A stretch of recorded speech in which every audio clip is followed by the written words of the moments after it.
പൂരത്തിന്റെ മറ്റൊരു അധ്യായത്തിലേക്ക് ഏവർക്കും സ്വാഗതം. ആദ്യമായി ഞാൻ സ്വാഗതം ചെയ്യുന്നു our dear contestants and I welcome our dear judging panel. ആദ്യമായി ഞാൻ സ്വാഗതം ചെയ്യാം our own നവാസ്ക. അടുത്ത ഞാൻ സ്വാഗതം ചെയ്യുന്നു നമ്മുടെ സ്വന്തം ജയരാജേട്ടൻ and our dear celebrity guest മമ്മുക്കാക്ക. ജഡ്ജസ് ജയരാജേട്ടാ, ഇപ്പം നമ്മുടെ ഒത്തിരി പ്രോഗ്രാമുകളുടെ സീസണാണ്. ഫെബ്രുവരി തൊട്ട് ഫെസ്റ്റിവൽ സീസൺ ആയത് കാരണം നിങ്ങൾക്ക് ഒത്തിരി പ്രോഗ്രാം ബഹളങ്ങളൊക്കെ ഇല്ലേ? ഇപ്പോൾ സ്റ്റേജ് പ്രോഗ്രാമിന്റെ കാലമാണ്. പക്ഷേ അതിനെ നമ്മൾ അത് ആഘോഷമാക്കുന്നത്, നമ്മൾ ഈ പ്രോഗ്രാമുകളെല്ലാം നമുക്കൊരു ആഘോഷമാണ്. കാരണം ഇങ്ങനെ കൂട്ടമായിട്ട് പോകുന്നു, നമ്മളവിടെ പ്രോഗ്രാമിന് ചെല്ലുന്നു. ഇന്ന് ശരിക്കും പറഞ്ഞാൽ ഇപ്പോൾ പൂരക്കാലാണ് നമ്മുടെയൊക്കെ നാട്ടിൽ, പ്രത്യേകിച്ച് തൃശ്ശൂർ, എറണാകുളം, പാലക്കാട്, മലപ്പുറം ജില്ലകളിലൊക്കെ പൂരക്കാലാണ്. പൂരം ഒരു സ്ഥലം നിങ്ങൾ മറന്നുവിട്ടാ, അതേതാ? എൻ്റെ നാട്. ഓ, വടക്കാഞ്ചേരി.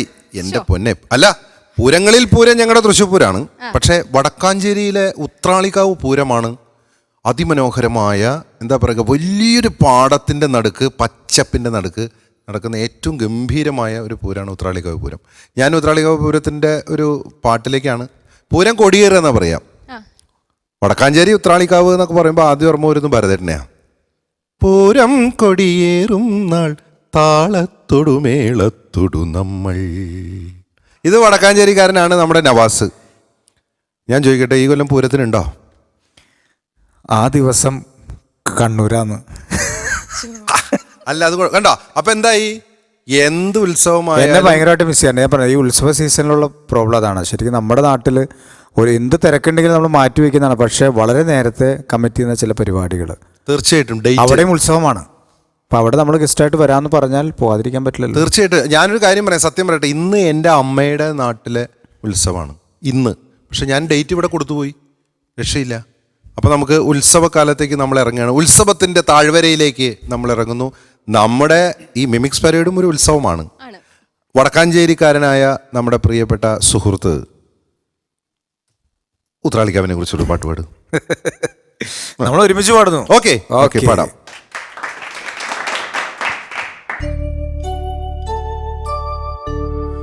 ഉത്രാളിക്കാവിലെ പട്ടോല പന്തലിൽ കുളിരമ്പിളി വളയങ്ങൾ തോരണമായി. ഉത്രാളിക്കാവിലെ പട്ടോല പന്തലിൽ കുളിരമ്പിളി വളയങ്ങൾ തോരണമായി. മഞ്ഞില തുമ്പികളെ കൊഞ്ചിയുണർത്താൻ, മഞ്ഞില തുമ്പികളെ കൊഞ്ചിയുണർത്താൻ അണിയറയിൽ പൂപ്പടതൻ ആരവമായി. ഉത്രാളിക്കാവിലെ പട്ടോല പന്തലിൽ കുളിരമ്പിളി വളയങ്ങൾ തോരണമായി. അപ്പോൾ ഉത്രാളിക്കാവ്, ഭരതേട്ടൻ്റെ സിനിമ പാട്ടുകൾ നിറച്ചാർത്ത് പൂവേണം പൂപ്പട വേണം എന്നുള്ള പാട്ട് ആ കാലമൊക്കെ ഓർമ്മ വരികയാണ്. ആ പാട്ടുകളൊക്കെ ഓർമ്മ വരിക. എല്ലാത്തിനും ഒരു ഉത്സവത്തിൻ്റെ ഛായയും ചന്തം ഉണ്ടാവും. ഭരതേട്ടൻ്റെ ചലച്ചിത്ര കാലം, ആ കാലത്ത് അദ്ദേഹത്തിൻ്റെ അസിസ്റ്റന്റുമാരിൽ ഇന്നിപ്പോൾ ഏറ്റവും ലോകം മുഴുവൻ അംഗീകാരം നേടിയ സംവിധായകൻ ജയരാജ്, ഭരതേട്ടൻ്റെ ശിഷ്യൻ, അദ്ദേഹം സംവിധാനം ചെയ്ത സിനിമയായിരുന്നു വിദ്യാരംഭം. വിദ്യാരംഭത്തിലെ ഏറ്റവും നല്ല കഥാപാത്രത്തെ അവതരിപ്പിച്ച് മാമുക്കോയൊക്കെയാണ്. ഓർമ്മയുണ്ട് ആ ക്യാരക്ടർ? നിങ്ങൾ കണ്ടിട്ടുണ്ടോ? മുരുകൻ എന്ന് പറയുന്ന ഈ നെടുമുടി വേണിച്ചേട്ടൻ്റെ സെൻട്രൽ ക്യാരക്ടറിനെ, പിന്നെ വെങ്കടേഷ് അല്ലേ, നെടുമുടി വേണിച്ചേട്ടനെ ഹെൽപ്പ് ചെയ്യുന്ന ഒരു കഥാപാത്രം. അവസാനം വളരെ ആദ്യം കുറേ തമാശയും നർമ്മൊക്കെ കഴിഞ്ഞ് നമ്മളെ വല്ലാതൊരു ദുഃഖത്തിലേക്ക് എത്തിക്കുന്ന ഒരു കഥാപാത്രമാണ്. അപ്പം ഞാൻ ചോദിക്കട്ടെ, നമുക്ക് ഈ ഉത്രാളിക്കാവ് പൂരം കണ്ടിട്ടുണ്ടോ? കണ്ടിട്ടുണ്ട്. ഒരിക്കൽ ഒടുവിൽ ഉണ്ണേഷനും കൂടി നാടാണല്ലോ ഒട്ടുപാറ. ഒടുവിൽ എന്നെ ക്ഷണിച്ചു, ഈ പ്രാവശ്യം പൂരം കാണാൻ നമ്മൾ പോകണം, നമ്മളൊരു ടീമുണ്ട് അവിടെ. നവാസിൻ്റെ അബൂബക്കർക്ക, ഭരതൻ, ഹൈദരലി, കലാമണ്ഡലം ഹൈദരലി, പിന്നെ നമ്മളെ എല്ലാ ആളുകളും ഉണ്ട് അവിടെ. അപ്പോൾ അതിൽ വരണം എന്ന് പറഞ്ഞപ്പോൾ ഞാനും ഒരു രാത്രി പോയി.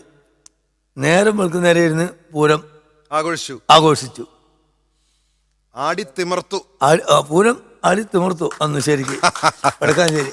എല്ലാവർക്കും ഹൃദയം നിറഞ്ഞ പൂരാശംസകൾ നേർന്നുകൊണ്ട് അല്ലേ നമ്മുടെ ഈ എപ്പിസോഡ് ആരംഭിക്കാം. ഐശ്വര്യമായിട്ട് തന്നെ ആരംഭിക്കാം. എന്തായാലും ഒത്തിരി മെമ്മറീസ് നിങ്ങൾ ഷെയർ ചെയ്തു, ഒത്തിരി താങ്ക്സ് ഉണ്ട്. ബിക്കോസ് നമ്മുടെ വ്യൂവേഴ്സിന് ഇതൊന്നും അറിയത്തില്ലല്ലോ.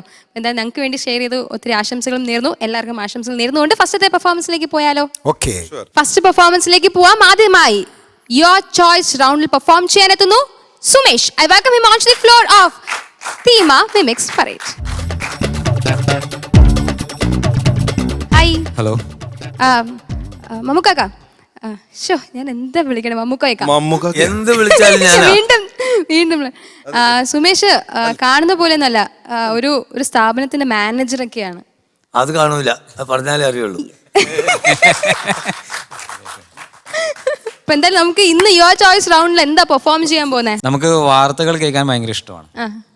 വാർത്തകൾ കാലഘട്ടങ്ങൾക്ക് മാറ്റമുണ്ട്. ചാനലുകളിൽ വരുന്ന ഓരോ പരിപാടികൾക്ക് ഓരോ കാലഘട്ടത്തിൽ ഓരോ സ്റ്റൈലാണ്.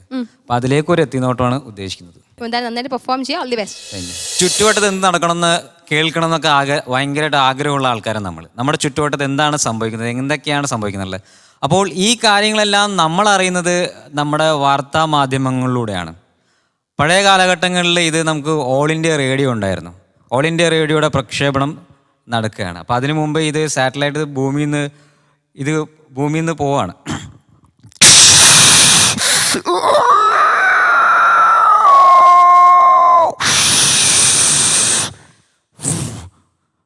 This is All India Radio Prakshaban in New Delhi current off. ഇത് ഓൾ ഇന്ത്യ റേഡിയോ മലയാളത്തിലേക്ക് വന്നപ്പോഴത്തേക്കും ആകാശവാണി വാർത്തകൾ വായിക്കുന്നത് രാമചന്ദ്രൻ. ഇന്നലെ ഡൽഹിയിലുണ്ടായ സംഭവത്തിനോട് അനുബന്ധിച്ച് പല കാര്യങ്ങളും ഇവിടെ നടന്നിട്ടുണ്ട്. ഈ പറഞ്ഞ ആകാശവാണി സ്പർശനത്തിൽ നമുക്ക് എല്ലാവർക്കും അന്ന് ഇഷ്ടപ്പെട്ട പരിപാടിയാണ് വയലും വിടും. ഹൊയ് ഹൊയ് ഹൊയ് ഹൊയ് ഹൊയ് ഹൊയ് ഹൊയ് ഹൊയ് ഹൊയ് ഹൊയ്. അരെ നാണപ്പ, നിങ്ങൾ ഇതെവിടെ പോകുന്നു? ഇന്ന് അറിഞ്ഞില്ലേ, പ്രധാനമന്ത്രിയുടെ കുറെ പുതിയ സംപ്രേഷണങ്ങളൊക്കെ സംഭവിക്കാൻ പോകുന്ന അറിഞ്ഞല്ലോ. ഞാനും അറിഞ്ഞു. നമ്മളുടെ കേരളം സാക്ഷരതയിൽ ഒന്നാമതാകാൻ വേണ്ടി പോവുകയാണ്. ഞാനതിൻ്റെ സാക്ഷരതാ ക്ലാസ്സിലേക്ക് നീങ്ങാൻ പോവുകയാണ്. എനിക്കും പഠിക്കണമെന്നുണ്ട്. എന്താ ചെയ്യേണ്ടതെന്ന് അറിഞ്ഞുകൂടാ. ഇതിനൊന്നും ചെയ്യാനില്ല, നമ്മൾ പോകുന്നു, പഠിക്കുന്നു. ഇതായിരുന്നു അന്ന് റേഡിയോയിൽ വന്നുകൊണ്ടിരുന്നത്. അതേ സമയത്ത് തന്നെ ഈ റേഡിയോയുടെ മാറ്റം സംഭവിച്ച ശേഷം ദൂരദർശൻ ഫോം ചെയ്തു.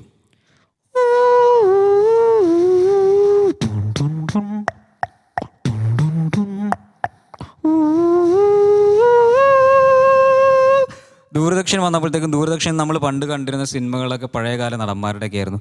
അങ്ങനെ ഒരു പ്രസിദ്ധനായ നടനായ രാജ്കുമാർ, അദ്ദേഹത്തിൻ്റെ സിനിമയിലൊരു ഭാഗം, जानी न गोलियों की बौछार से न तलवारों की धार से बंदा डरता है तो सिर्फ और सिर्फ परवरदिगार से. പിന്നെ സണ്ണി ഡിയോളിൻ്റെ സിനിമ നമുക്ക് കാണാനിടയായി. സണ്ണി ഡിയോളിൻ്റെ സിനിമ, बाबूजी बाबूजी इन हाथों ने बंदूकें छोड़ी है बाबूजी, लेकिन उसे चलाना नहीं बोला बाबूजी. अब मेरे हाथ को देखिए बाबूजी. പിന്നീട് കുറച്ചും കൂടി കഴിഞ്ഞപ്പോഴത്തേക്കും ഷാറുഖ് ഖാൻ സിനിമകളാണ് നമ്മൾ കാണാനിടയിൽ. रोमा मैंने तुमसे प्यार किया मैंने ഇതായിരുന്നു. പിന്നീട് മാറ്റം വന്നപ്പോൾ നമ്മുടെ സൈഫ് അലി ഖാൻ്റെ സിനിമകൾ വന്നു. वाओ, क्या तुम मुझ जैसे लड़के से कभी शादी कर सकोगे? नहीं, अरे मैं तो यही समझाना चाहता हूँ यार. ഇതേ ദൂരദർശൻ്റെ മലയാള ചാനലുകൾ വന്നപ്പോഴത്തേക്കും അന്ന് നമുക്ക് വൈശാലിയുടെ സിനിമയുണ്ടായിരുന്നു. വൈശാലി സിനിമകത്ത് നമുക്ക് ഇഷ്ടപ്പെട്ട നടനായിരുന്നു നരേന്ദ്രപ്രസാദ് സാർ. അദ്ദേഹം നമ്മുടെ ബാബു ആൻ്റണിക്ക് വേണ്ടി ഡബ് ചെയ്തിട്ടുണ്ടായിരുന്നു. അപ്പോൾ ആ ശബ്ദം, ഈ അംഗരാജ്യം നീ കാണുന്നില്ലേ, രോമപാതൻ്റെ ഈ അംഗരാജ്യത്തിന് ആകെ ബുദ്ധിമുട്ടാണല്ലോ, നീ നിൻ്റെ വൈശാലിയെ ഒന്ന് വിടുകയാണെങ്കിൽ നമ്മുടെ ഈ രാജ്യത്തുള്ള സകല പ്രശ്നങ്ങൾക്കും ഒരു സമാധാനമായേനെ എന്ന് പറഞ്ഞാൽ അദ്ദേഹം അന്ന് സംസാരിച്ചിരുന്നു. പിന്നെ നമുക്ക് പിന്നീട് മാറ്റങ്ങൾക്ക് വന്നപ്പോൾ പുതിയ ചാനലുകൾക്ക് കയറി വന്നു. പുതിയ ചാനലുകൾ വന്നപ്പോഴത്തേക്കും പ്രൈവറ്റ് ചാനലുകളുടെ തിരക്കായി. പ്രൈവറ്റ് ചാനലുകളുടെ തിരക്ക് വന്നപ്പോഴത്തേക്കും പ്രൈവറ്റ് ചാനലുകളിൽ നമുക്ക് ഡിസ്കവറി ചാനലിൽ ഒരു നമുക്ക് ആകാംക്ഷ തരുന്ന നല്ലൊരു ചാനലാണ്, കുട്ടികൾക്കെല്ലാം കണ്ടിരിക്കാൻ പറ്റിയ.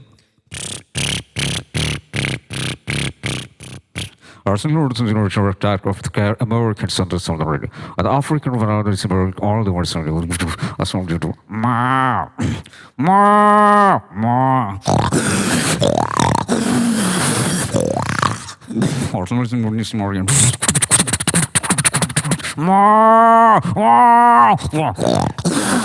This is what happening in the old street of right.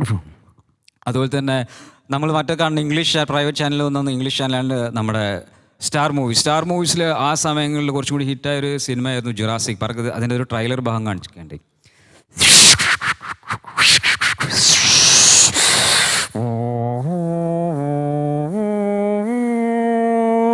Could be destructible small of Jurassic Park and Sneak Auto.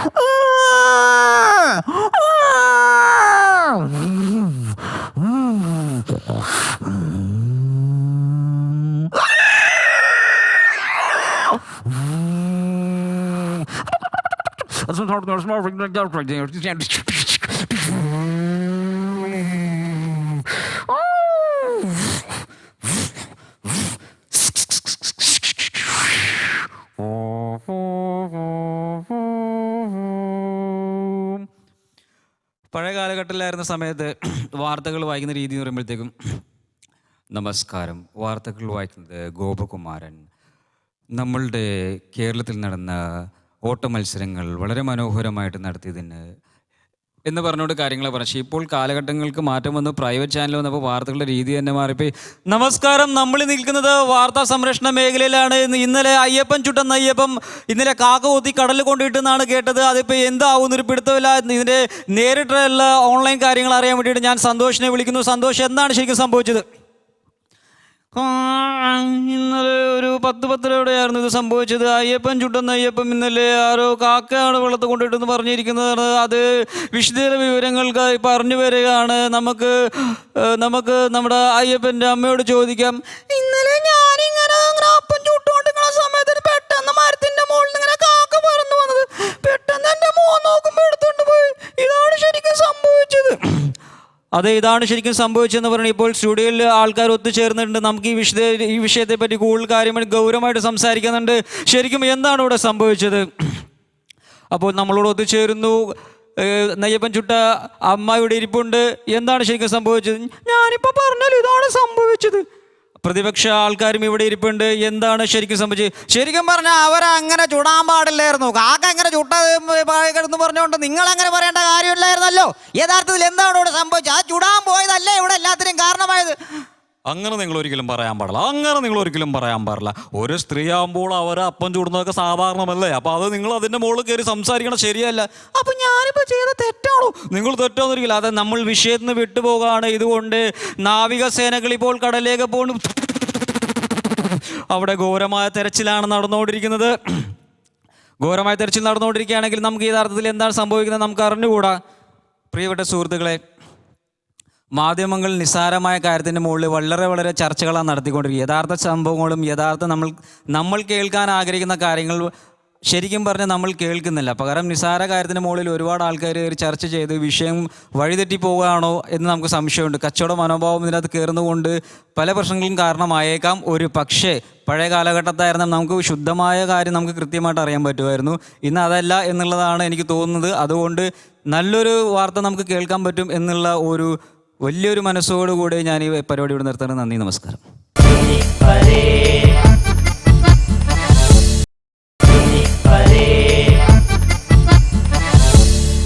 സുമേഷിന്റെ യുവർ ചോയ്സ് റൗണ്ടിലുള്ള പെർഫോമൻസ് ആയിരുന്നു. പെർഫോമൻസ് എങ്ങനെയുണ്ടായിരുന്നു നമുക്ക് ചോദിക്കാം. തീർച്ചയായിട്ടും. യെസ്, നവാസ്ക. സുമേഷിൻ്റെ ഈ ഒരു കാര്യത്തിന് ഒരു മാറ്റവും സംഭവിച്ചിട്ടില്ല. എല്ലാവർക്കും എല്ലാ വേദികളിലും എനിക്ക് തോന്നുന്നത് ഓരോ റൗണ്ട് കഴിയുമ്പോഴും വളരെയേറെ മാറ്റങ്ങൾ സംഭവിച്ചിട്ടുണ്ട്. എന്താണ് സുമേഷ് ചിന്തിക്കുന്നതെന്നോ പറയുന്നതെന്നോ നമുക്കിപ്പോഴും മനസ്സിലാവുന്നില്ല.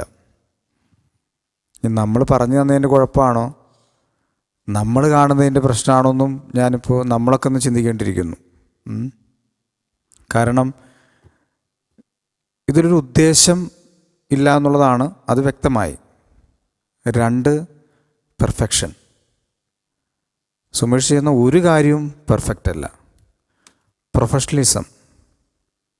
സുമേഷ് ലെജിബിളായിട്ടല്ല ഇപ്പോഴും സംസാരിക്കുന്നത്. സാധാരണ എനിക്ക് തോന്നുന്നു സ്കൂൾ തലങ്ങളിലൊക്കെ കുട്ടികൾ നിന്ന് സംസാരിക്കുന്ന പോലെ എന്തൊക്കെയോ പറയുന്നു. ഓർഡർ അല്ല. സുമേഷ് ആരൊക്കെയോ ഭയപ്പെടുന്നു. അതിൽ പഠിച്ചു വെച്ച സംഭവം എങ്ങനെയെങ്കിലും ഒന്ന് തീർത്ത് പണ്ടാറടങ്ങി ഇവിടുന്ന് പോയാൽ മതി എന്നുള്ളൊരു മൈൻഡ്.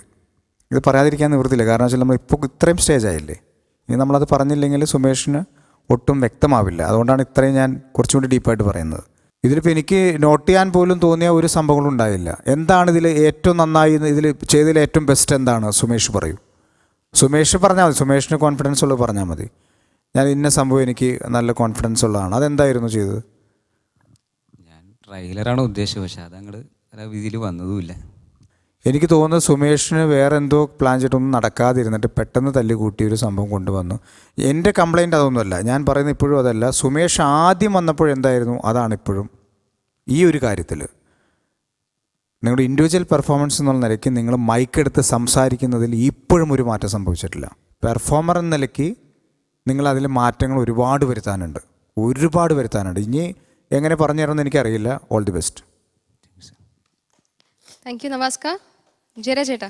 സുമേഷ്, നിങ്ങളിൽ ഏറ്റവും ഇല്ലാത്തതൊരു പ്രസൻറ്ററാണ്.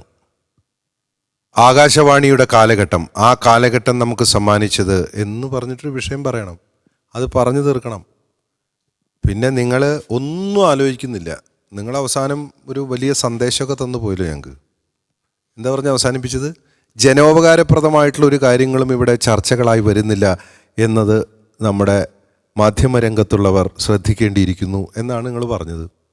പക്ഷെ നിങ്ങൾ പറയേണ്ട കാര്യങ്ങൾ നിങ്ങൾ ശ്രദ്ധിച്ചിട്ടില്ല എന്നാണ് എനിക്ക് പറയാനുള്ളത്. സുമേഷ് നല്ലപോലെ ആലോചിച്ചാൽ മതി. Best of luck. Thank you sir. Thank you ചേട്ടാ.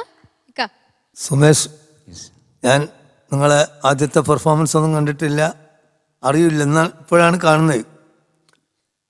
എന്തായാലും ഈ പെർഫോമൻസിനെ പറ്റി ഉള്ള അഭിപ്രായത്തെക്കാൾ കൂടുതൽ നമ്മളൊരു കാര്യം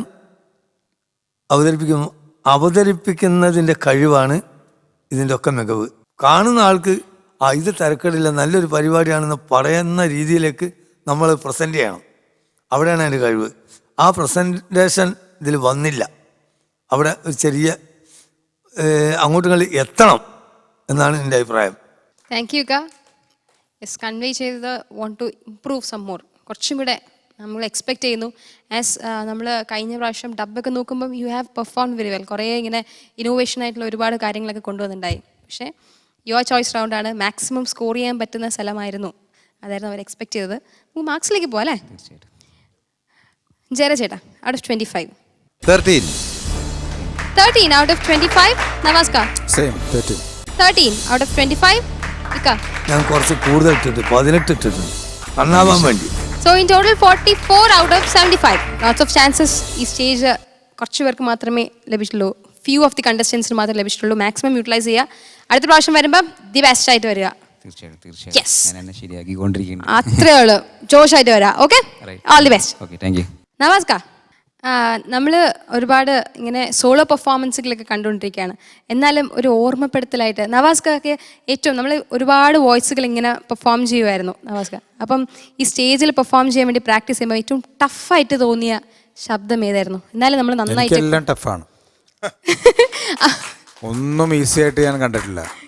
അപ്പം എന്നാലും നമുക്ക് വേണ്ടിയിട്ട് കുറച്ച് ആ ഒരു ഇതിൽ നിന്ന് കുറച്ച് 2-3 വോയിസ്. അതിനകത്ത് സ്ട്രെയിൻ എന്ന് പറഞ്ഞാൽ മാമുക്കാടെ, പപ്പുചേട്ടൻ്റെ, MS തൃപ്പൂണിത്തുറ, ജനാർദ്ദനൻ, ഇതൊക്കെ സ്ട്രെയിനാണ്. പക്ഷെ നമുക്ക് ഭയങ്കര ഇഷ്ടമുള്ളത് കൊണ്ട് സ്ട്രെയിൻ നമ്മളത് വകവയ്ക്കാതെ തന്നെ ശരിക്കും പ്രാക്ടീസ് ചെയ്യാൻ ശ്രമിക്കാം. അടുത്തിരിക്കുമ്പോൾ ഇക്കാടെ വോയിസ് ഒന്ന് എടുക്കാം പ്ലീസ്, ഇക്കാടെ പെർമിഷനോടെ. ഇപ്പൊ അവിടത്തെ എല്ലാം കഴിഞ്ഞ് ഇങ്ങോട്ട് വന്നിരിക്കുകയാണ്. അയ്യോ പ്ലീസ് പ്ലീസ്. മാർക്കാരിടും? ഇക്ക ഇടും. ഇക്കയുടെ വോയിസ് ആയതുകൊണ്ട് ഇക്ക മാർക്ക് ഇടണം. എന്റെ വോയിസിനൊപ്പം ചോദിച്ചുകൊണ്ട് ഒരു കാര്യം പറയാം. അതായത് കഴിഞ്ഞ 2 വർഷം മുൻപ് എന്തോ നാദിർഷ അദ്ദേഹം എന്നെ വിളിച്ചിട്ട് ഇങ്ങനെ പറഞ്ഞു, ഒരു പാട്ടുണ്ട് മാവേലി കൊമ്പത്ത് എല്ലാ വർഷവും ചെയ്യുന്നതാണ്, അപ്പോൾ അത് മാമുക്കയുടെ വോയിസിലാണ് പാടേണ്ടത്. അങ്ങനെയാണ് ആദ്യം ഒരു തീരുമാനം. പാട്ട് പാടുക എന്നുള്ളതാണ് ഫസ്റ്റ് തീരുമാനിക്കുന്നത്. കാരണം ആ ലിറിക്സ് എഴുതി വന്നപ്പോൾ പുള്ളിക്ക് തോന്നിയൊരു ഐഡിയ ആണ്, അതങ്ങനെ പാടിയാലേ ഭംഗിയാവുള്ളൂ എന്ന് പറഞ്ഞ് പാട്ടിനോട് എനിക്ക് താല്പര്യമുള്ളതുകൊണ്ടും അങ്ങനെ ഇടയ്ക്ക് അനുകരിക്കാറുള്ളതുകൊണ്ടൊക്കെ പുള്ളി വിളിച്ചതാണ്. അത് എടുത്ത് നോക്കുമ്പോൾ നമ്മൾ ചെന്നു, റെക്കോർഡ് ചെയ്തു, 2 ലൈൻ പാടിയപ്പോൾ ഇത് ഓക്കെ ആക്കാം എന്നൊരു തീരുമാനത്തിലെത്തി. അപ്പോൾ നമുക്കൊരു കോൺഫിഡൻസ് ആയി, അങ്ങനെ അത് പാടി വെച്ചു. ആ പാട്ട് വേണമെങ്കിൽ കുറച്ചൊന്ന് ശ്രമിക്കാം, ഇക്കാടെ അനുഭവത്തോടു കൂടി തന്നെ.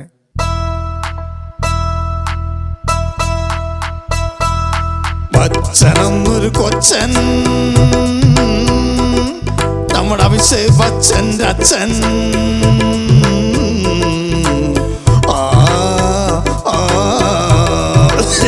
അല്ല ഒരു ഇതാണ് ഒപ്പിച്ച്. ബച്ചനെന്നൊരു കൊച്ചൻ, നമ്മുടെ അഭിഷേക് ബച്ചൻ്റെ അച്ഛൻ. പണ്ടൊരു കാലം പുലി സോല നടിക്കണ കാലം. ചാൻസും ചോദിച്ച് കരഞ്ഞും കൊണ്ടെത്തി, ചാൻസും ചോദിച്ച് കരഞ്ഞും കൊണ്ടെത്തി. മീശ വിരിച്ചൊരു ചുരുമുടിയൻ, താടി വളർത്തിയൊരു തടിയൻ, അംജദ് ഖാൻ എന്നൊരു പഹയൻ. अरे वो सांबा, इस पिस्टल में कितना गोली है? 3 गोली दो आंख में गेली है. 3 गोली കാഫി है. പിന്നെ വേറെ എന്താണ്ടൊക്കെ ഈ പഹ ഇംഗ്ലീഷിൽ പോത്തുണ്ട്. അത് മൊത്തം പോലത്തി വരുമ്പോൾ നമ്മുടെ പോട്ട് പോവും. അതുകൊണ്ട് തൽക്കാലം നമുക്ക് വെളിയിൽ നിർത്താം. ഇപ്പൊ അതേ പറ്റുള്ളൂ. ടിസും ബച്ചനെന്നൊരു കൊച്ചൻ, നമ്മുടെ അഭിഷേക് ബച്ചൻ്റെ അച്ഛൻ. പണ്ടൊരു കാലം പുള്ളി സോല നടിക്കണ കാലം.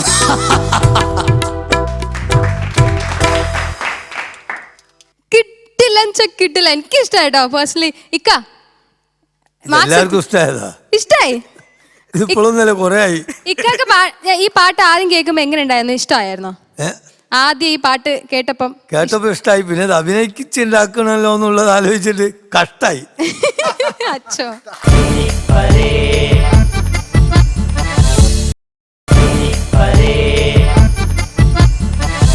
ഓക്കെ, അപ്പൊ എന്തായാലും ഭയങ്കര രസമായിട്ട് പൊക്കോണ്ടിരിക്കുകയാണ് എപ്പിസോഡ്. അടുത്തതായിട്ട് പെർഫോം ചെയ്യാൻ വേണ്ടി ഒരു കണ്ടസ്റ്റന്റ് വെയിറ്റ് ചെയ്യാണ്. നിങ്ങൾ പെർമിഷനോട് വിളിച്ചോട്ടെ? വിളിക്കട്ടെ. ഓക്കെ, എന്തായാലും ഡബിംഗ് സ്കിൽ എങ്ങനെ ഉണ്ടെന്ന് നോക്കാൻ വേണ്ടിട്ട് ഡബ് മാഷോ ആയിട്ട് എത്തുകയാണ് Mithun. I welcome him on the floor of team mimics parade. നമസ്തേ. നമസ്കാരം. Yes, dubbing round. അതെ. ഇതിനു മുമ്പ് ഡബൊക്കെ ചെയ്തിട്ടുണ്ടോ? അത് ഞാൻ ചെയ്തിട്ടുണ്ട്. ചെറിയ ഷോർട്ട് ഫിലിമിലൊക്കെ അഭിനയിച്ചിട്ടൊക്കെ ഉണ്ട്. അങ്ങനെ വലുതായിട്ട് അഭിനയിച്ചിട്ടൊന്നുമില്ല, ചെറിയ സീനിലൊക്കെ. ഇപ്പൊ നമുക്ക് എന്താണ് ഡബിംഗ് റൗണ്ടില് പെർഫോം ചെയ്യാൻ പോകുന്നത്? ഞാൻ ലാലേട്ടന്റെ ഒരു രാവണപ്രഭു എന്ന് പറഞ്ഞ ഫിലിമിലൊരു സീക്വൻസ് ആണ്. അപ്പൊ നന്നായിട്ട് പെർഫോം ചെയ്യാൻ നോക്കുക, നന്നായിട്ട് സ്കോർ ചെയ്യുക. Okay, all the best. കഴുത്തിന് പകരം വലങ്കൈ അറുത്തപ്പോഴും പിന്നെ കുഞ്ഞനന്ദൻ എനിക്ക് പകരം മരിച്ചപ്പോഴും തല്ലിക്കൊല്ലാതെ വിട്ടത് നീലകണ്ഠൻ്റെ കഴിവുകേടായി കാണരുത് നീ. വലം കൈയിലേക്ക് ചോരയോട്ടം കൂടിയപ്പോഴും ആയുധം താനേ കയ്യിലേക്ക് വന്നപ്പോഴും ഞാൻ മനസ്സിനും ശരീരത്തിനും ശീലിക്കാൻ പഠിച്ചത് അതാണ് നീ. എന്താടോ നന്നാവാത്തെ? അനായാസേന മരണം. കിട്ടുന്ന സാർ ഡയലോഗ് മറന്നതല്ലേ വിഷയം, അത് നമുക്ക് മനസ്സിലാവും. Mithun, it all happens. എന്താണ് ഡെസ്പാവുന്നത്? എന്താണ് എന്താണ് അറിയില്ല. That's okay. It all happens because ഇത് എപ്പോഴും ഒരു കോമ്പറ്റീഷനാണ്. എപ്പോഴും നമുക്ക് സക്സസ് അല്ലെങ്കിൽ എല്ലാം നമുക്ക് 100% ഉണ്ടാവണം എന്നില്ല. നമുക്ക് എന്തായാലും കണ്ണു നിറയരുത്. നമുക്ക് ജഡ്ജസിന് ചോദിക്കാം. ജയരാജ് ചേട്ടാ. മിഥുൻ, നിങ്ങളിൽ യാതൊരു വിധത്തിലുള്ള കുറവുകളും നമ്മൾ കാണുന്നില്ല. നിങ്ങൾ ടെൻഷൻ വിട്, ഒഴിവാക്ക്, ഉള്ളിൽ നിന്ന് എടുത്ത് കള. ഇത് ഡബിങ് അതിൻ്റെ പരിപൂർണതയിൽ എത്തിയില്ല എന്നൊരു വിഷമമല്ലേ ഉള്ളൂ. അതെ, അതിൽ നിങ്ങളുടെ വോയിസുമായി മാച്ച് ചെയ്യുന്ന ഒരാളെ നിങ്ങൾ തിരഞ്ഞെടുക്കണ്ടേ. അനായാസേന മരണം, എന്താടോ നന്നാവാത്തത് എന്നൊക്കെ പറയുമ്പോൾ ഇന്ത്യയിലെ തന്നെ ലോകത്തിലെ തന്നെ വലിയൊരു ആക്ടേഴ്സിൽ ഒരാളാണ് അദ്ദേഹം. അദ്ദേഹത്തെയാണ് നിങ്ങൾ ഇമിറ്റേറ്റ് ചെയ്ത് പറയുന്നത്. അത് ഇമിറ്റേറ്റ് ചെയ്ത് പറയുമ്പോൾ അതിനോട് നിങ്ങൾ നീതി പുലർത്തണം. നിങ്ങളുടെ റോങ് ചോയ്സ് എന്നാണ് എനിക്ക് തോന്നുന്നത്. നിങ്ങളുടെ കഴിവുകേടല്ല അത്. നിങ്ങൾ ഈ തെരഞ്ഞെടുപ്പ് എന്ന് പറഞ്ഞു കഴിഞ്ഞാൽ നേരത്തെ ശ്രീയെ പറഞ്ഞ മാതിരിയാണ്. ചില ദിവസം ചില സമയം ചിലപ്പോൾ നമ്മളെ ചതിക്കും. എന്നാലും കുഴപ്പമൊന്നുമില്ല, നിങ്ങൾ ചെയ്തത് വളരെ നന്നായി. All the best. Thank U ചേട്ടാ. നമസ്കാരം. രസകരമായിട്ട് തന്നെയാണ് ചെയ്തത്. എനിക്ക് മിഥുന് നല്ല സെൻസുള്ള ഒരാളാണ്. മിഥുൻ്റെ എനിക്കും പറയാനുള്ളൊരു സംഭവം നമ്മൾ സെലക്ട് ചെയ്ത കാര്യം തന്നെയാണ്. പിന്നെ സിങ്ക് കറക്റ്റാക്കുക എന്നുള്ളത് മാത്രമാണ് നമ്മുടെ ജോലി. അപ്പോൾ ആ ഒരു സെൻസ് ഉണ്ടായിരുന്നെങ്കിൽ, മിഥുൻ കുറച്ചുകൂടി ബുദ്ധിപൂർവ്വം ചിന്തിച്ചിരുന്നെങ്കിൽ ഇതൊന്നും പ്രശ്നമല്ല. ഞങ്ങൾ ചിരിച്ച് ഇവിടെ മലക്കം മറിഞ്ഞ് മിഥുന് ഏറ്റവും സ്കോർ ചെയ്ത് പോകാമായിരുന്നു. ഞാൻ അപ്പോഴും പറഞ്ഞില്ലേ ആ പെരിച്ചായെ കൊണ്ടൊന്നും പറ്റില്ല എന്നുള്ളത്. എന്തിനാണ് അവൻ ആ സ്കൂട്ടർ കൊടുത്തു വിട്ടത്? എന്തെങ്കിലും പറഞ്ഞാൽ മതിയായിരുന്നു. കറക്റ്റാണോ ഞാൻ പറഞ്ഞത്? ശരിയാണ് സാർ. പിന്നെ മിഥുനോട് ഈ ഡയലോഗ് തന്നെ തെറ്റാതെ പറയണമെന്ന് ആരെങ്കിലും ഇവിടെ പറഞ്ഞിട്ടുണ്ടോ? ഇതൊരു അശ്രദ്ധ എന്ന് മാത്രമേ എനിക്ക് പറയാൻ പറ്റുള്ളൂ. അതിൽ ബുദ്ധിയില്ലാത്തതല്ല, അശ്രദ്ധയാണ്. അതില്ലാതെ മിഥുൻ നോക്കിയാൽ മതി. Okay, all the best. മിഥുന് ഇതും ചെയ്യാം, ഇതിൻ്റെ അപ്പുറത്തും ചെയ്യാൻ സാധിക്കും, യാതൊരു സംശയമില്ല. പക്ഷേ ഇത് എല്ലാം പോയ അവസ്ഥയിൽ ഇപ്പോൾ നിങ്ങൾ ആകെ നിരാശനായിട്ടാണ് നിൽക്കുന്നത്. അത് വിട്ടാളി, അത് വേണ്ട. ഇനിയും ഇതുകൊണ്ട് തീരാൻ പോകുന്നില്ലല്ലോ പരിപാടി. ഇനിയും നിങ്ങൾക്കുള്ള വേദിയാണ്. നിങ്ങൾ ഇതിൽ പ്രസൻറ്റ് ചെയ്യണം, നിങ്ങൾ ശോഭിക്കാനുള്ളത് തന്നെയാണ്. അപ്പോൾ അതുകൊണ്ട് ഇപ്പോൾ സംഭവിച്ചത് മറന്നേക്കുക. ഇത്രയും ഇതിൽ എന്തെല്ലാം അപാകതകളാണ് വന്നിട്ടുള്ളതെന്ന് സ്വയം മനസ്സിലാക്കി അത് തിരുത്താൻ നമ്മൾ തയ്യാറാവുക. കുഴപ്പമില്ല, നന്നായിട്ടുണ്ട്, നന്നാവും. Thank you Mithun. Okay. Today is not yours, what's next. നാളെ എന്നുള്ളൊരു ദിവസമുണ്ട്. നാളെ യുവർ ഡേ ആണ്, അങ്ങനെ ആക്കണം നമ്മൾ. Okay okay. അപ്പൊ എന്തായാലും മാർക്സിലേക്ക് പോവാം. മാർക്സ് ചോദിക്കേണ്ടിരിക്കുന്നു, മാർക്സിലേക്ക് പോവാം. Navas, out of 25 15 15 out of 25. ഇക്ക, ഔട്ട് ഓഫ് 25 ഞാൻ ഒരു 15 മാർക്ക് 15 മാർക്ക് കിട്ടിയിട്ടുണ്ട്. ആൻഡ് ജയരാജേട്ടാ, ജയരാജിക്ക് അത് തന്നെയാ പറയാനുള്ളത്. 15 mark. So in total 45 out of 75. Next performance ഗംഭീരാക്ക. All the best Mithun. So ഇന്നത്തെ എപ്പിസോഡ് നമുക്ക് ഇവിടെ വൈൻഡ് അപ്പ് ചെയ്യേണ്ട സമയമായിരിക്കുകയാണ്. Time up. എന്തായാലും അടുത്ത എപ്പിസോഡിൽ നിങ്ങൾക്ക് ഇൻട്രസ്റ്റിംഗ് ആയിട്ടുള്ള ഒരുപാട് പെർഫോമൻസുകളുമായിട്ട് ഞങ്ങൾ വീണ്ടും എത്തും. Until then, people take care. ശുഭരാത്രി. It's me Shriya signing off from Thema Mimics Parade.